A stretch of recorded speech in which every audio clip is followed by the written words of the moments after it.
A predator could easily blend right into the headlines. Anyone doing routine gardening or local landscaping knows this arid terrain intimately constantly accessing private properties. I even mentioned to my source earlier this morning that a particular residence sits suspiciously close to the Guthrie property over in Tucson. Complete silence swallowed the place. The former tenants had vanished entirely while federal agents meticulously scoured Nancy's surrounding estate. While detectives knocked on every single surrounding door, while relatives prayed and the whole nation tuned in, locals claimed the residence remained completely deserted. Merely a vacant building, an absolute dead end presenting hollow walls within a perfectly normal, quiet suburban community. It was the exact situation folks easily ignore, particularly throughout an area where residents rotate in and out without warning. Leases frequently expire, and regular building projects alter the visual landscape every couple of years. The headline of today's presentation poses a major question. That neighboring property was never truly vacant. What exactly lurked indoors, law enforcement refuses to release those specific details to the general public. Neither the local county deputies nor any insiders possessing first-hand awareness have revealed what detectives actually uncovered upon finally breaching those closed doors. However, we do hold some hard facts. Based on proven criminalistics and seasoned veterans dedicating their entire lives to analyzing these exact horrific scenarios, crucial trace evidence always remains inside any building serving as a primary base. Every single time. It absolutely does not matter if the perpetrators bleached the floors, scrubbed the walls, bolted out frantically, or carefully packed their bags. Whenever a person occupies a specific room for any duration, they inevitably abandon microscopic clues that simply cannot be carried away upon departure. Our fundamental physiological nature guarantees this unavoidable reality. Therefore, we will methodically examine every single corner of that mysterious building during this session. Rather than walking the physical floorboards, we rely strictly on forensics. We will tackle the central mystery by utilizing proven methodologies and professional insights. If perpetrators utilized that specific dwelling to orchestrate Nancy's tragic fate, they undoubtedly dropped a trail. Federal crime scene units are specifically engineered to uncover those precise, hidden breadcrumbs. Before diving deeper, take heed. All details shared today stem exclusively from verified public channels, credited reporters, former police professionals, alongside officially released press documents. Authorities have not indicted nor officially identified anyone regarding the deeply troubling disappearance of Nancy. Every scientific perspective discussed merely illustrates standard procedures for such crimes, avoiding unverified claims. We are simply demanding answers just like the federal authorities. Section 1 breaks down the actual federal inquiries. Let us begin by reviewing verified facts. On March 17, 2026, marking 45 days since the abduction, lead broadcast journalist Brian Enton shared a massive breaking update directly via his personal online video channel. His program reported how federal agents officially deployed back into the affluent Catalina Foothills subdivision. This definitely was no debut visit nor standard patrol, but a mission fueled by fresh inquiries, which clearly indicate detectives ruthlessly narrowing their scope. The reporter noted that officials intensely grilled locals regarding a nearby structure, one suddenly abandoned by its renters right before the tragic incident occurred. He remained incredibly careful regarding his exact phrasing, and he deserves major respect because such subtle linguistic differences carry absolutely massive legal weight. Nobody officially verified that the dwelling tied directly into the abduction. Instead, it proved that detectives desperately sought deeper background on the former occupants and their exact departure timeline. While technically separate concepts, each carries profound importance. Furthermore, a crucial detail frequently ignored by mainstream media is that the broadcast stretched far beyond a single isolated piece of real estate. Concurrently, investigators pressured residents to provide the exact identities of all independent tradesmen and builders operating at active development sites across the entire subdivision. Leading up to the disappearance, authorities demanded actual identities and verified credentials outright, rejecting vague summaries of routine neighborhood maintenance. Detectives demanded exact identities perfectly aligned with specific job sites and tightly correlated to highly accurate daily schedules. Seeking exact titles, specific assignments, and precise calendar dates goes way beyond standard door-knocking protocols. We are witnessing a remarkably aggressive tactical maneuver. Officials execute such drastic measures only when suspecting a perpetrator utilized their legitimate presence within the community prior to February 1st as a sinister disguise. Camouflage for stalking, a shield for strategizing, an excuse to remain present without raising suspicion. Ponder the terrifying reality behind those actions.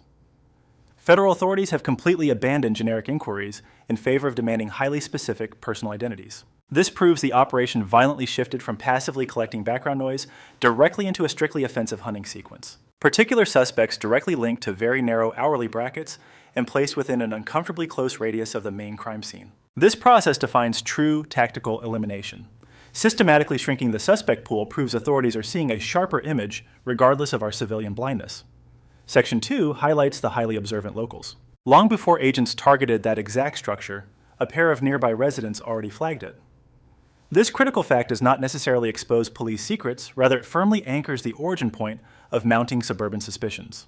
If an entire block spots an anomaly, files a complaint, and then feds eventually launch inquiries matching those exact early warnings, things are serious. It strongly implies the initial alert carried immense weight sitting inside a massive evidence stack until it ultimately triggered an aggressive law enforcement response. Consider longtime resident Aldine Meister first. Having occupied the Catalina foothills area for almost 30 years, she aggressively stated her firm beliefs during several recorded conversations with journalist Enton. The occupants immediately adjacent to her property relocated abruptly, prompting her to relentlessly beg the detectives to inspect the interior spaces without any hesitation. She literally told the reporter that the folks bordering her lawn packed up and left. She insisted she practically demanded authorities search the premises. If anyone spots bizarre items lying around, perhaps discarded garments, you absolutely must speak up, even if the guy seemed totally oblivious,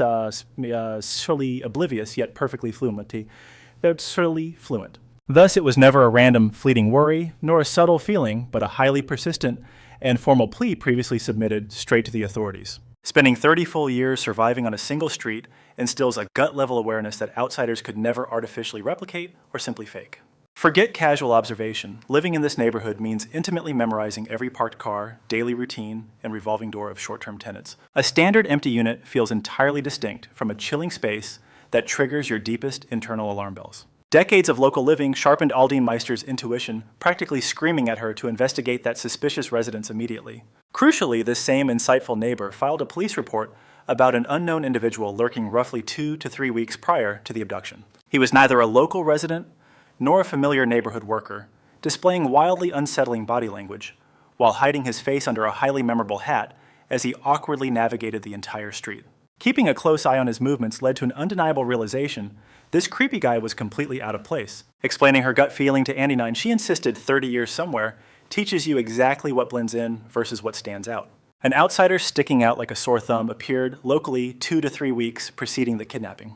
An adjacent leased house simultaneously clearing out with one sharp resident catching both massive red flags. Another nearby resident, Laura Gargano, broke down the exact timeline during her interview with Brian Enton. Leased homes are exceedingly rare around this specific block, yet the occupants of a nearby unit mysteriously vanished mere days surrounding Nancy's terrifying disappearance, completely abandoning the property without any prior warning. After spotting the missing vehicle, she quickly verified her dark suspicions with several folks living next door. Everyone collectively deduced that the tenants had packed up and bolted once the driveway remained completely bare. Although her surveillance footage stopped directly at the street curb, missing the actual target house entirely, she witnessed enough surrounding vehicular activity to sense a major, terrifying shift had occurred. Following the golden rule of public safety, she immediately dialed the authorities to report her chilling observations. You dial the police, regardless of whether it seems trivial or entirely disconnected, which she proudly did, perfectly linking both vital witness statements together for the detectives. We have one local spotting an unsettling outsider weeks prior, and another eagle-eyed neighbor watching a leased home suddenly clear out right around the exact time of Nancy vanishing into thin air. Two distinct locals monitored identical bizarre activities from completely separate angles, relying entirely on raw situational awareness rather than concrete proof to sound the alarm. Fast forward 6 weeks, and federal agents began canvassing the block, asking about the exact suspicions those women already flagged. Nobody calls that a random fluke. It simply highlights detectives finally catching on to the neighborhood's collective intuition. Section 3 fundamentally covers operational bases, breaking down critical insights from a true industry heavyweight, like Bob Crugier, regarding these exact housing setups and their sinister tactical advantages. This man dedicated almost 30 years serving Pima County, operating specifically as an elite tactical leader rather than your average beat cop. His entire resume revolves around analyzing criminal plotting, tactical execution, and the strategic fortification of field positions. He profoundly understands criminal surveillance and environmental exploitation, bringing unparalleled geographic expertise regarding the entire Catalina foothills. The local topography, housing demographics, and specific street layouts are all permanently etched into his brain. Speaking solely with Parade magazine regarding this specific address and ongoing investigation, the veteran officer offered a hauntingly direct quote about the empty residence and its potential dark uses. Perpetrators might easily view an unoccupied structure as the perfect tactical headquarters or launch pad for their crimes. Securing such a spot gives criminals the ultimate alibi for lingering around the area at all hours. Let that sink in for a second, because a solid alibi excuses countless extended visits, rather than just one fleeting glimpse. Prolonged loitering suddenly becomes justifiable, ensuring absolutely nobody next door bats an eye. Commuters driving by or folks noticing illuminated windows assume nothing is structurally amiss, since typical renters obviously belong inside their own dwellings, creating the perfect invisible shield for any hidden criminals. This incredibly boring, everyday justification provides the ultimate tactical shield for any covert operating base. Pushing past basic alibis, Krieger outlined the precise strategic leverage gained from utilizing these hidden vantage points. Occupying the residence allowed the perpetrators to stay completely hidden indoors, while meticulously tracking every single neighbor, commuting back and forth, turning a quiet street into a highly monitored trap. They documented the daily schedules of every local resident, critically focusing on Nancy's exact movements. Just absorb that horrifying reality. 3 decades of elite tactical policing across Pima County taught Bob Crigier precisely how premeditated ambushes are orchestrated. Patience always leaves a tangible trail of clues behind, meaning his expert analysis of this particular empty Catalina Foothills lease is rooted in absolute fact rather than mere academic speculation. He outlines the chilling strategy of attackers weaponizing pure location and patience to meticulously memorize a defenseless victim's daily routine prior to striking her down. Scheduling remains the absolute most crucial aspect here, dictating her routine morning departures and the exact predictable moment her bedroom went totally dark every single night. Identifying her moments of isolation, tracking family visits, and figuring out when her home defenses dropped were all vital data points. A quick glance simply cannot uncover those intricate details, making long-term consistent surveillance an absolute necessity. Monitoring someone that closely demands a nearby lookout post, perfectly matching the chilling scenario Krieger just laid out. Everything centers perfectly on a solitary 84-year-old, following strict daily habits, residing mere blocks from a home currently under heavy federal scrutiny, naturally leading us right into Section 4, dissecting the staging anatomy. This directly addresses our main topic, because any property actively utilized for scouting insidious planning and overarching strategy prior to February 1st absolutely contains hidden physical clues left carelessly behind. We are talking about hardcore forensic science, rather than wild guesses, which explains why federal evidence units prioritize hunting for biological traces first. You leave a piece of yourself everywhere you go, completely by accident. We dump 30 to 40,000 dead skin cells every single hour, coating whatever we brush past in a microscopic layer of identity. Strands of hair carrying root tissue drop constantly. They embed deep within sofa cushions, sink into rugs, and scatter across whatever ground a target frequently walks upon. Spit clings to drinking cups and doorknobs whenever someone touches their mouth and grabs something. Sweat seeps straight into the fabric of chairs and couches. It stains walls and lingers wherever warmth pools. If a suspect crashes at a leased house for just a couple of short weeks, they will leave behind a massive pile of physical proof. This grime builds up thick inside rug threads, settles into timber grooves, and coats window ledges alongside the headrests of recliners. For criminal investigators, this microscopic debris turns into a crucial clue known as touch genetic profiling. The idea literally means precisely what it sounds like. It isn't spilled blood from a vicious attack, but rather genetic codes transferred merely by existing in a room and handling everyday objects. No brutal assault or messy injury is needed to create this trail. All it takes is a person lurking around long enough. A stalker staring out through the blinds for hours on end smears their unique cellular code all over the surrounding woodwork. They smudge the pane and coat the lower molding. A watcher who sits in the exact same spot day after day grinds their identity right into that specific seat cushion. Making a quick snack, turning on the faucet, pulling the fridge handle, or resting a cup down guarantees a fresh deposit of cellular evidence in the kitchen. Detectives caught a huge break because this building was leased. The short list of folks who actually had permission to hang out inside is incredibly small and incredibly easy to track down. The landlord holds the guest registry. A signed lease clearly locks down the exact timeline of stays. Cops can easily chat with past renters and swab their cheeks to quickly cross them off the suspect list. Once you clear the innocent bystanders, any leftover genetic junk belongs to a complete stranger who had absolutely zero business being inside that house. Crime lab experts hunt down those exact outliers. When the main murder house offers up a messy, contaminated genetic soup, things get tricky. Sheriff Nanos openly admitted that discovering matching physical clues at a backup hideout is an absolute goldmine. So here is the plain truth regarding the genetic clues we currently possess. Deputies out of Pima County verified that a blended genetic profile got scooped right out of Nancy's residence. They found cellular data coming from multiple strangers completely unrelated to the victim or her close friends. Sheriff Chris Nanos spoke to the press stating they are confident the killer left their personal genetic signature at the scene. Genetic swabs from hand protection dumped 2 miles away completely failed to trigger a hit inside CODIS, the Federal Criminal Registry. Untangling that complicated biological mess in the lab might drag on for 12 grueling months. The sheriff brought in C.C. Moore, a top ancestry expert at Parabon Nanolabs, with over 300 cracked mysteries under her belt. She warned News Nation about the massive hurdles, but made one promise. If the lab pulls a decent cell profile, they will unmask the guy sooner or later. Section 5 covers physical dents and molecular residue. The second forensics group focuses completely on these heavy contact marks. This turns a crazy stalker theory into hard proof that no defense lawyer can easily dismiss or claim was planted by dirty cops. A criminal might try covering their tracks, but someone running a dedicated stakeout simply cannot visit a spot over and over without altering it. Shifting body weight repeatedly leaves obvious dents behind. Dragging a heavy couch to get a better view of the prey destroys the clever illusion of an untouched, totally vacant parlor. Pointing a recliner dead at Nancy's house is never just a weird coincidence. That is a permanent diary. Heavy legs crush rug fibers so badly that only expensive cleaning crews can fix them, and the pressure damage underneath stays highly trackable. Even a freshly shampooed floor retains the invisible footprint of heavy objects and reveals exactly how long they sat there. Shoe scrapes dug into hardwood or ceramics right by the lookout spot are super easy for crime scene techs to lift. The window ledge itself wears down from constant leaning at one exact angle, tipping off any seasoned crime scene investigator. They capture those scratches, measure them up, and see how they differ from normal fading around the rest of the house. These clues paint a vivid picture of the stalker's timeline.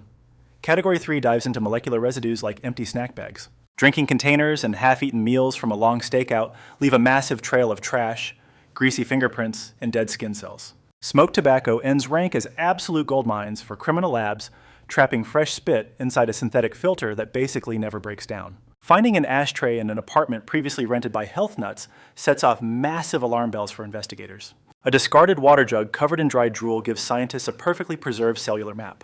Intruders rarely control the breadcrumbs they drop. Every single bite they take, tool they grab, and wrapper they toss becomes permanent evidence. The media completely ignores the fourth clue type, but federal agents rely on it heavily when dismantling professional spy setups. Invisible smell markers linger everywhere. Just breathing, sweating, wearing cheap cologne, or heating up lunch creates an incredibly unique odor profile. Those funky smells soak right into the sponge-like parts of a home, especially the fluffy rugs, sheetrock sofa cushions, and overhead panels. When the FBI brings out their K9 squads for a sweep, those highly trained dogs literally sniff out exactly where to swab. A canine barking at his spotless corner works like a massive neon arrow. It tells techs to scrape that exact spot because the killer definitely stood right there. Picture a totally scrubbed, empty house expert tracking dogs can still easily pinpoint exactly where someone walked, paused, or hid. Even if the landlord had absolutely no clue, those secret guests were ever there. Make no mistake, this is top-tier forensic proof. Time and again, these hounds guide investigators to hidden genetic material that human eyes would absolutely fail to spot. Plus, we cannot ignore those weird, out-of-place smells that locals catch wind of and flag to the authorities. Take Aldine Meister, a 30-year resident with a flawless radar for anything suspicious. She literally kept her eyes glued to an unknown prowler. Honestly, any weird traffic, random noise, or funky scents coming from an empty homestand out like a sore thumb to a 30-year local simply because she knows the everyday rhythm of her block. She gave the cops way more than just visual cues. Veteran locals act like human alarm systems during active cases, relying on decades of neighborhood familiarity to sense when things go completely off script. Detectives absolutely rely on that instinct. That is exactly why federal agents kept knocking on her door. Quick heads up, check the timestamp at 2520 before we dive deep into the gritty forensic science. Keep in mind, I am breaking down standard criminal hideouts, theoretically not exposing verified clues from this exact address. Whatever the feds actually uncovered inside those walls remains strictly under wraps right now. Section 6 dives into the hidden camera theory. I have to read Bob Cryer's exact words here. No paraphrasing allowed, because his interview with Parade completely shifts the narrative away from a basic hideout concept. He points to a highly specific detail, which if proven real, could easily become the absolute biggest bombshell of tangible proof in this entire ongoing investigation. Cryer stated that an abandoned house hidden away from nosy neighbors makes the absolute perfect nesting ground for anyone wanting to secretly wire up some heavy-duty spying gear. A culprit could effortlessly tuck cameras away inside the building or around the yard while staying completely off the radar. Imagine covert spy gadgets buried in the walls or yard with absolutely nobody noticing. We really need to pause and digest that statement, considering it comes straight from an expert packing some serious heavy-hitting law enforcement credentials. We are not talking about some random online sleuth. This is definitely not a talking head grasping for cheap, viral views. This guy is a former tactical commander with nearly 30 years patrolling Puma County, the exact same region where Nancy Guthrie lives and where this whole intense manhunt is actively unfolding. Saying hidden from the locals perfectly explains why an empty leased house works like absolute magic for a stakeout. An unoccupied home basically looks like a completely dead, uninteresting zone. Nobody bats an eye at unlit rooms. Nobody cares if letters stop showing up. Basically, emptiness acts as the ultimate invisible cloak. Behind that perfect disguise spying gear runs undetected, easily avoiding the nosy neighbors that would normally bust someone in an active home. Here is the scientific reality about setting up and ripping out spy gear. Tearing it down never erases the past. It just leaves behind a brand new trail of evidence, starting with mounting holes. Securing a lens to drywall framing or a ledge takes work. Even the tiniest hidden bug absolutely needs a solid, physical anchor to stay put. Screwing into wood leaves glaring holes. Even if later patched up forensic techs can easily spot those cover-ups against the original framework. Patching putty carries a completely unique thickness, paint fade, and texture compared to normal drywall. On the flip side, if the intruder bolted in a rush and left the damage exposed, or if they just got sloppy, a newly punched screw hole inside an empty lease screams evidence to any trained forensic crew. Then we have sticky leftovers. Plenty of sneaky spy tools, especially the temporary grab-and-go models, rely on heavy-duty glue strips instead of traditional hardware. Those sticky mounts offer lightning-fast, drill-free setups. However, ripping them off always smears a distinct chemical fingerprint right onto the drywall, which lab geeks can easily map out. Testing that leftover gunk usually reveals the exact brand, letting detectives figure out if the gear was store-bought or military grade. We also have to talk about hidden wiring tracks. Plug-in recording rigs desperately need juice. Dragging a power cord across a room practically draws a permanent map straight back to the outlet. Think about tiny tacks along the floorboards, gouged out drywall, and badly scuffed molding. Even after stripping the cables out, an expert eye can read the leftover damage, like a book. Moreover, supposedly cordless gadgets leeching off the house grid still need a hard connection, leaving undeniable scuffs around sockets or breaker boxes that detectives easily photograph, not to mention abandoned memory chips. Tons of these miniature spy tools save data locally. We are looking for tiny memory chips, portable thumb drives, or snap-in digital vaults. During a frantic teardown, criminals generally focus on grabbing the big pieces, the camera bodies, the microphones, and the bulky frames.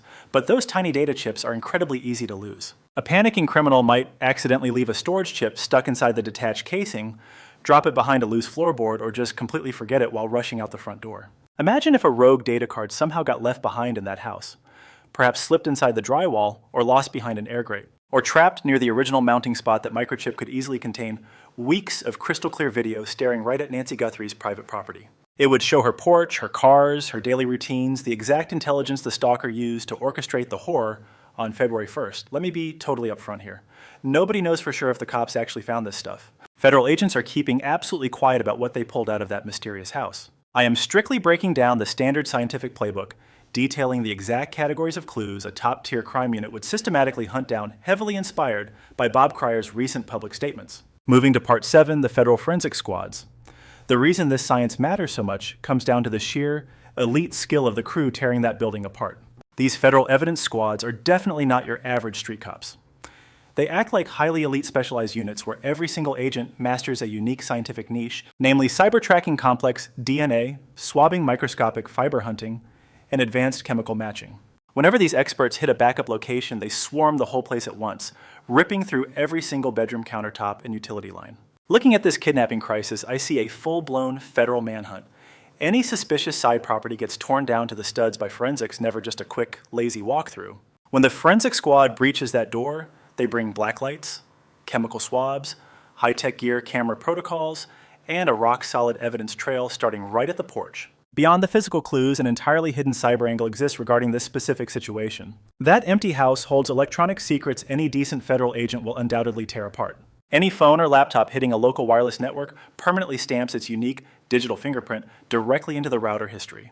Those network logs stick around forever, and authorities can easily force broadband providers to hand them over legally. Should that empty house possess live broadband, while the stalker lurked inside any gadget they hooked up, to the web leaves behind a permanent, highly trackable, and ultimately recoverable cyber breadcrumb. Federal agents demand these precise network logs every single day, and they treat mobile phone pings exactly the same way. Whenever the perpetrator brought their mobile device near that neighborhood across several weeks, it constantly bounced signals off local Catalina foothills antennas during every single trip. Subpoenaed mobile network logs map out a precise minute-by-minute timeline, proving exactly when a particular phone entered a tightly defined physical boundary. Detectives will then lay that geographical map directly over the established chronological events and crucial days. Authorities explicitly questioned locals regarding January 11th and 24th, specifically matching when Aldine Meister spotted an unknown figure roaming around. Relatives of the victim officially pleaded with the public to concentrate their memories on two distinct periods. Referencing January 31st through February 1st, alongside the late hours of January 11th, retired Fed Jennifer Coffin-Daffer openly theorized that the earlier date screams of a dry run. They scouted the house, analyzed her locks, watched daily habits, and calculated odds 3 weeks before the actual kidnapping. Should a squatter occupy that rental house during January, while their mobile bounced off Catalina Foothills antennas on January 11th, both digital trails lead to one culprit. That specific January date represents a massive clue whenever relatives partner closely with federal agents to heavily highlight one particular night, exactly 3 weeks before the actual kidnapping. You better believe that specific time frame holds monumental weight for solving the case. Daffer guessing it was a practice round perfectly matches the exact tactical strategy Keir outlined earlier. Criminals never just blindly walk in and pull off such a flawlessly orchestrated kidnapping. Stalkers always watch, evaluate blind spots, clock patrol shifts, memorize exterior illumination timers, and study the glass panes. Predators constantly verify their camouflage check if neighbors notice them and practice their getaway paths rigorously. January 11th looks exactly like the night they rehearsed the crime. Furthermore, consider if an intruder actually squatted inside that empty lease throughout January to establish a command center. If so, everything happening on January 11th remains totally salvageable using those exact same cyber tracking methods currently deployed for late January. Mobile antenna logs never just magically erase themselves. A permanent history of each arrival, lingering moment, and escape route lives deep inside the mobile carrier databases. Federal agents possess both the legal warrants and the heavy-duty tech required to extract it. Section 8 brings us to genetic cross-matching. Let us tie this whole crazy web together perfectly. We previously analyzed the bodily fluids, the footprint indentations, and the hidden camera footprints. We examined the cyber clues, proving why finding another target area goes far beyond just dumping extra facts into the file. It entirely restructures the whole foundation of proof.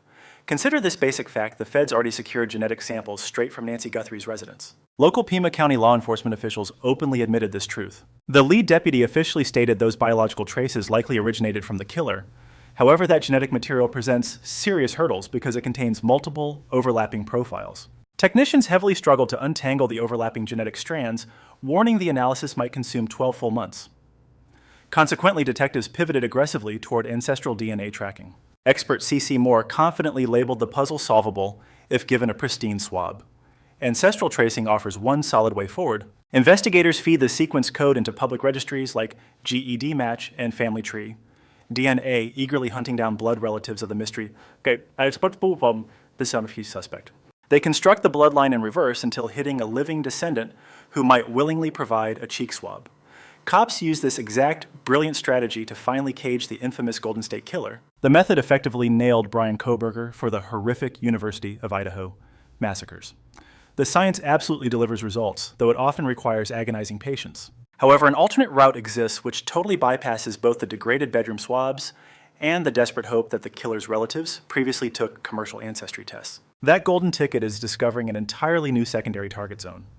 Should the abandoned property beside her house have functioned as an observation post where the predator camped out and stalked her? Then that empty building stops being a weird local nuisance. It instantly transforms into an active investigative hot zone where a terrifying kidnapping was meticulously plotted. Imagine the tech team sweeping that hideout and bagging fresh biological hits like skin cells pulled directly off glass ledges and dusty tables the stalker repeatedly touched over weeks. Suddenly, the squad holds physical evidence from two entirely distinct zones. Running the match instantly becomes ridiculously simple. Do the genetic traces lifted from the empty house line up perfectly with the mystery fluids discovered inside the victim's bedroom? Did one specific monster leave pieces of himself everywhere? Two entirely distinct hotspots. Two totally isolated bagging procedures, a completely uncompromised, bulletproof paper trail. Yet the exact same biological signature appears twice. In federal courtrooms, the sheer devastating power of multi-site genetic matches cannot be exaggerated. Lawyers fighting genetic proof from just one location always use a standard script. They scream about tainted swabs, broken logging rules, lazy technicians, or accidental brush bys. That basic courtroom defense utterly falls apart when attorneys must justify how their client's sweat ended up in two unrelated buildings bagged by different cops on completely different days. Furthermore, both places tie directly into the missing woman and her tragic vanishing. The courtroom burden brutally shifts to tell us why your sweat is everywhere. Tell the jury exactly how your bodily fluids magically landed inside the neighbor's abandoned shed and simultaneously inside the kidnapped lady's private living room. Justify the insane odds. Rationalize the schedule. Multiple locations point directly at one specific guy. Finding another drop zone alters the entire DNA of the prosecution's case forever. Let me be crystal clear before we dive in. Absolutely zero evidence presented here proves federal agents uncovered genetic material at that empty property. We have zero proof of recovered recording devices or verified forensic hits. Instead, we are exploring the analytical framework and standard operating procedures driven by elite detectives focusing on potential implications rather than confirmed physical discoveries. Section 9, the building crews. Another crucial detail buried within Brian Enton's journalistic coverage has completely flown under the public radar, which involves questioning local tradesmen right alongside the abandoned residence probe. Federal agents were digging much deeper than simply tracking down the recently relocated neighbor. Detectives pressed locals to provide the exact identities of all laborers and builders active on nearby unfinished property projects during the crucial weeks just before Nancy vanished. Even the reporter highlighted this intense level of detail. They bypassed general neighborhood activity inquiries, demanding exact personnel rosters broken down by specific sites and dates. Independent journalist JLR revealed that authorities repeatedly visited an unfinished building project situated close to the corner of Camino Escalante, right along Camino Miraval near Nancy's residence. The squad grilled the crew members there, actively patrolling the grounds and meticulously inspecting the temporary storage structures. Authorities refused to officially verify these claims perfectly, aligning with their strict protocol of maintaining absolute silence regarding active cases, yet it completely matches the overarching narrative previously outlined. Consider the underlying strategy driving this entire law enforcement approach. Assuming detectives suspect Nancy suffered a calculated, premeditated attack, echoing the sheriff's public statements, they are currently hunting for evidence of premeditation. From what vantage point did the perpetrator watch her? How was the surveillance executed?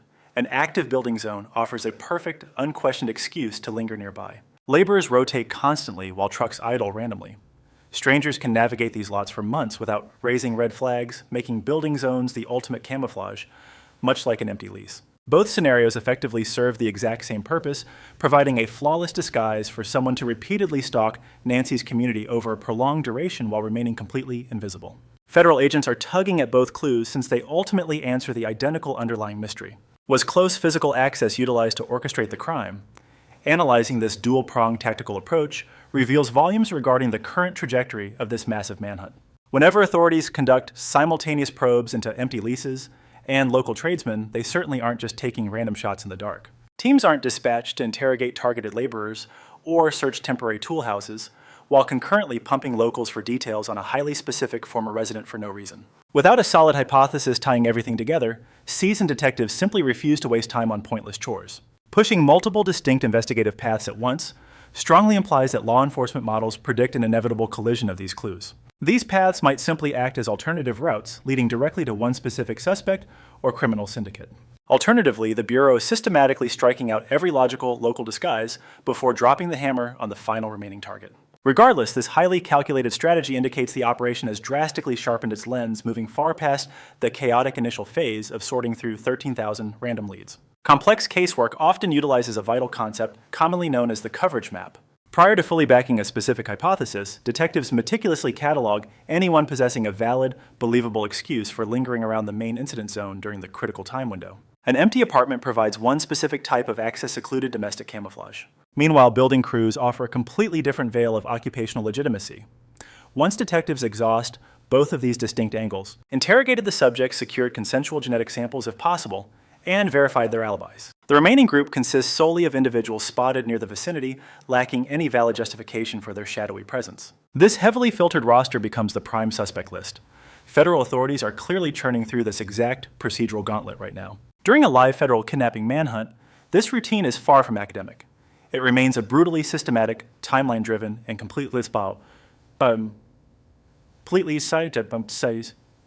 unstoppable machine. Section 10, Federal Intelligence. Let us establish an undeniable truth right here. The Bureau absolutely tore through that empty property.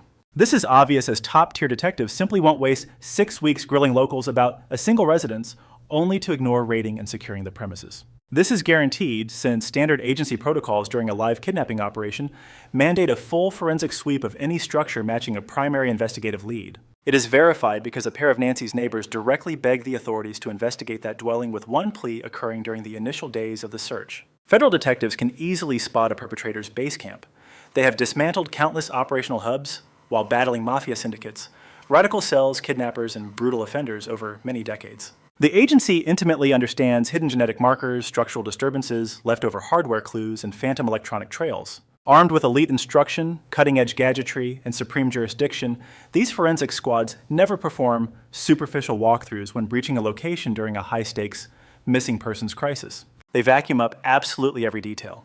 The public remains entirely in the dark regarding whether that residence yielded the desired genetic material, camera fragments, scuff marks, or cyber data.